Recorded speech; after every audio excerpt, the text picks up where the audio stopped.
Hey, Lars here, and welcome back to episode 8 in my offline from scratch series, 1000 Lower Kurast Runs. As I mentioned in the last video, I have been very busy running Lower Kurasts in search of new high runes. I already have an ist from the Paladin's Hellforge, and we found the Ohm in the last video. So a Mull rune is all I really need to make a call to arms. We also found a pull rune from the Countess, so one Vex rune would also make it possible for me to make Heart of the Oak. And last but not least, we already have the Eth Sacred Armor, so one low rune drop and we can make the Fortitude. That would be a crazy upgrade for my mercenary. No more stalling, let's get into it. Starting off at run 37, where we find this very nice small charm. Maximum on the resist roll, and it's cold.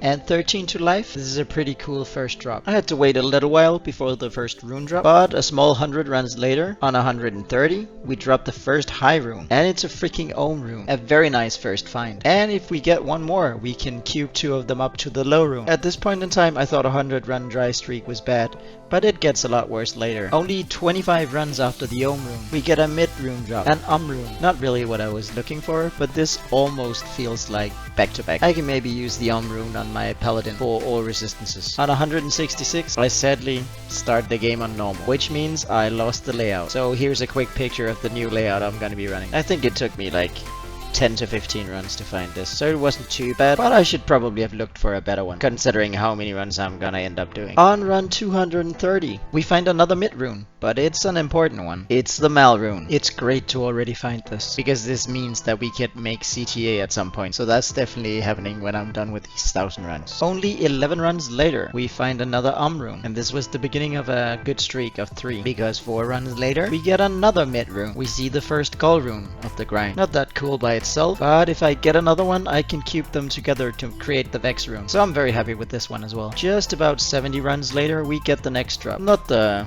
highest of the runes, but I guess we'll still count this as a mid rune, and of course that makes it a pull rune. I was pretty excited for this in the beginning, but as you keep doing more of these runs, they start to drop quite frequently. Only 5 runs later, we get another high rune, and it's another Ohm. I was definitely not expecting to get 2 of these already, but if we cube these together, we have a low rune for the Fortitude. At least if the call to arms rolls well. If not, I'm probably gonna use the Ohm runes to create multiple. On run 393, we get the second cool rune, so the Vex is safe, and that means that we can also create Heart of the Oak. At this point in time, I was thinking, yes, this is going so well, and I'm gonna be crazy rich when I'm done with these 1000 runs. Here's an overview of the rune drops after the first 500 runs, and sadly I needed to wait quite a bit more before I get the next drop, which happens on run 640. That's 247 runs without a notable drop since we got the gold rune, and it's a Mal rune. I was definitely hoping for a better rune after this long of a dry streak, but luckily the run is about to pick up again. We get the third high rune drop on run 698, and it's a really good one. It's a freaking Sur rune. I have not seen one of these drop before, so this felt really good, and I suppose this is why we run the Lower Kurasts on player difficulty 7 or 8, because of all the Sur patterns. This definitely lifted my spirit, and I could easily do the last 300 runs without any good drops. So that's half a bear rune. When I see people doing Lower Kurast, they always find a lot of skillers. And 1 run later, I get my first interesting one. A +1 to Paladin offensives with the 21 life. So that's definitely going on the smiter. On run 719, we drop another skiller.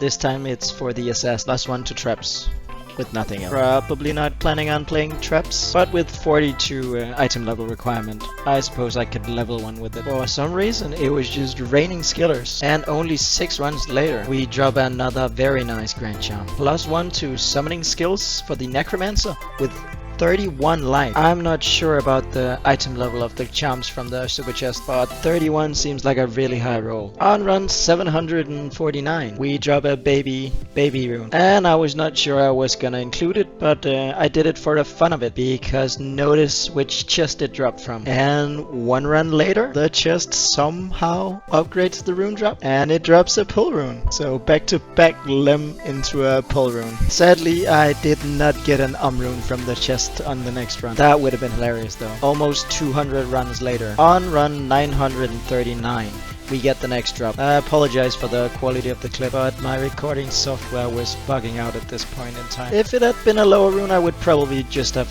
not chosen to show it. But it was another freaking Sur rune. Another one. So that's one Burr rune in under 1k runs. And I suppose that means I only need to do 2000 more runs for Enigma? At least that was my thinking process. But sometimes that's not how Lower Kurast works. Let's save this for the next video though. On run 944. I thought this jewel was worth showing. It would have been amazing if it had fire resistance instead of the cold. A perfect replacement for the Ral rune in my Mercenaries and Dariel's Visage. But still a really nice find. The last noteworthy rune drops about 20 runs later and is another Mal rune. And that's 1000 Lower Kurast runs done with really nice rune drops, to be honest, especially in the beginning. So here's an overview of all the high and mid runes we got during the grind. 2 Sur runes, 2 Ohm runes, 2 Gul runes, 3 Mal runes, 2 runes and 2 pull runes. And then a Lem and 8 Fel runes, which I suppose is almost 2 more pull runes if you cube them together.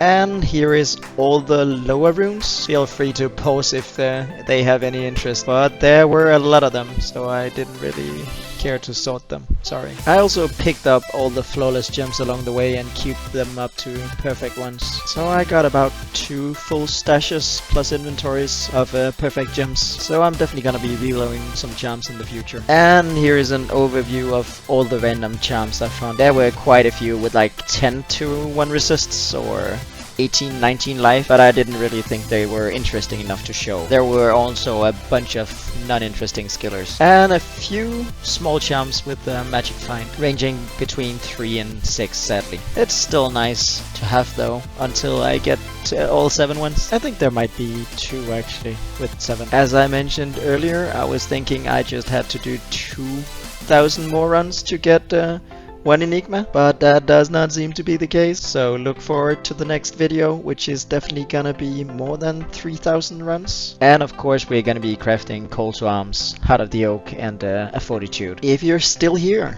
thank you so much for watching. Lars out.